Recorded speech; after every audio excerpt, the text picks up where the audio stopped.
Hello and welcome back to Let's Play Siege of Avalon.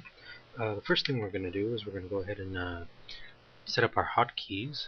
We haven't been using them so far, mostly because we've only had need of one spell in particular, but I think we're going to need them up ahead, so we're going to go ahead and set them up. You do this by pressing the O key to bring up the options menu, and then you can see here it has a list of all the spells you know.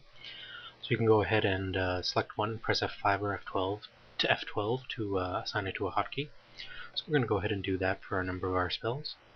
We'll use Fireball, Frost, Heal, and Hold. Those are the only ones we're going to need for the time being, I think. So we'll go ahead and select those, and we'll head back. Someone commented on one of my videos, and he mentioned a guy named Graphics5, and he mentioned with regard to what I was saying earlier about the game bugging out and your character becoming immortal. That apparently is a debug mode that was apparently never removed from the game. It's activated by pressing the D key, and once activated it never really goes away. So be careful of that when you're playing. There's also a link to to a patch that will fix that particular bug there on the video. It's video number 11, so you can go ahead and check that out. Thanks again to Graphics5 for pointing that out.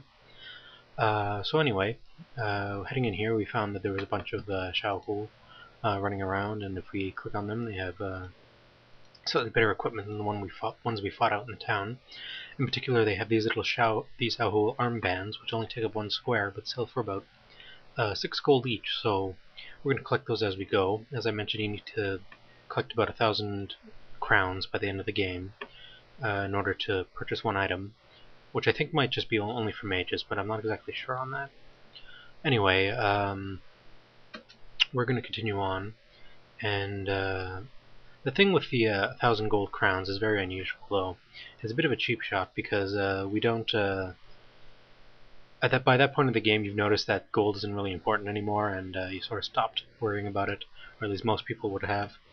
And it's sort of strange for it to come out of nowhere and throw such a very pricey item at you all of a sudden.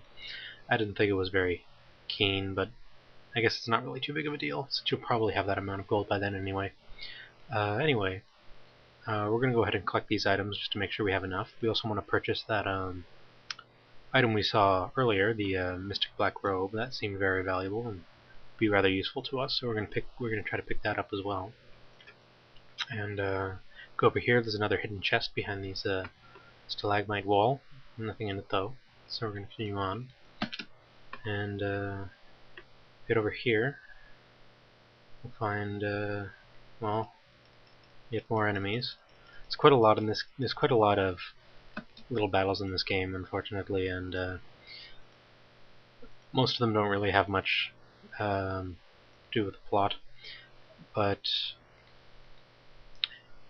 they quite often tend to have unique items mixed in randomly, which is unfortunate since you'd rather not have to go searching around for unique items absolutely everywhere, and it's not like in Diablo 2 or similar games where you can just hold down a key to access all the items that are on the ground. You have to go and search each corpse individually. So that's rather unfortunate, but I suppose there's nothing we can really do about that. Anyway, if we head up here, we'll find that there is actually a rather large battle going on already, and it seems to involve the Xiaohu and the Lurkers. Now, one thing to note about this battle is that if you kill anyone before one side has won out, then you won't get any experience for it. So you're best off waiting for one side to win, and then once one side is dead completely, you can finish off the survivors and you get experience for killing them. I did kill the spellcaster there, the Xiaohu Shaman, mostly because he can be quite dangerous. He's equipped with the all-powerful hold spell, which can defeat you quite readily and without too much trouble. So you want to be careful whenever you're fighting those types of enemies, because they are extremely dangerous. If we click on him, we'll see he has a little item here called the Mage's Companion, and that's not too bad of an item. It's going to replace one of our rings, which isn't quite as good. And as you can see, I also forgot to swap out that one charm item, so I'm going to go ahead and swap that out and put that ring aside because I don't really need it anymore. And let's see. there anything else over here? Not really. We are going to continue to collect these armbands, though, because, as I said, they're the most effective way to acquire a lot of gold in a very short period of time without having to make lots of trips back and forth. Obviously, we could collect all these items and go back and sell them, but that would take a very long time, and we don't really want to have to do that. So we're not going to. There's another caster here. He's quite dangerous, so we're going to do our best to take care of him. And unfortunately, he's dead now.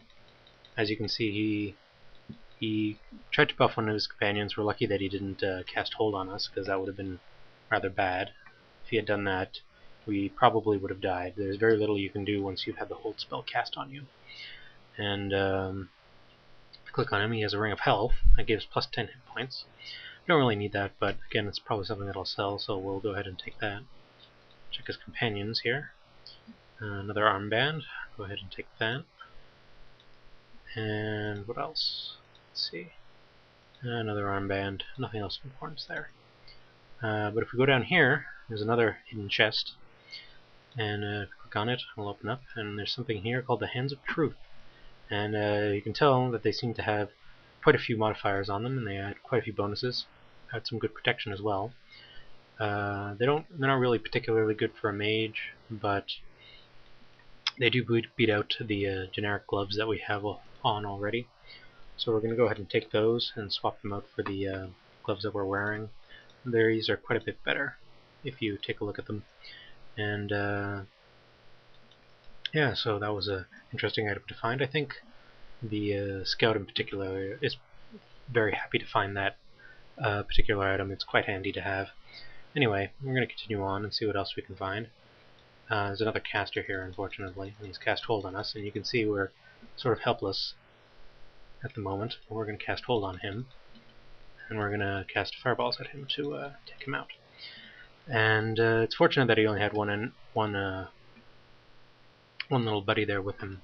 If he had too many, we probably would have died, and because I'm having to run this on a virtual machine, the mouse isn't cooperating particularly well, and it's making it a bit difficult to defeat those enemies before they have a chance to cast on us, but I think we're managing all right. Here he has a ring of protection from cold. As you can see, it adds quite a bit of protection from cold spells. It reduces damage by 2 and then 25, and then also shaves it by 25%. So that's quite handy if we ever find ourselves facing lots of cold enemies in rapid succession. We'll probably put that on. And heading over here, we find yet more little enemies. As you can see, that the fireball seems to be doing quite well these days. It seems to stun them as well as do damage. They throw their heads back and can't move for a little while there, quite often, and it's quite helpful to have, keeping your enemies from attacking you while you're trying to kill them. Generally, that stun animation is probably one of the more important things to keep note of in this game. It is most likely to kill you and is most likely to let you kill your enemies. So if you can take advantage of that to its fullest effect, you'll probably be a lot better off. Anyway, if we check our map, we seem to have explored a decent chunk of the area, but there's still quite a bit left, so we're going to continue on. And hopefully we won't run into too many more mages, since they seem to be quite dangerous compared to the normal warrior types. Heading over here, I think there might be a chest down here. Nope, nothing. No. We'll continue on then. We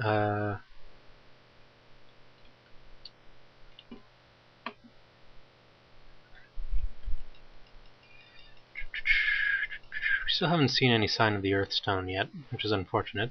Nothing plot related. Should be running into that soon, I hope. There doesn't seem to be anything particularly of interest down here just yet. Mostly just the same old enemies thrown at you over and over again, which isn't too good for the purposes of this playthrough because, well, it's quite a bit boring actually. But ultimately, you're probably going to want to go through and kill all these guys anyway. They're worth it just for the experience, if nothing else.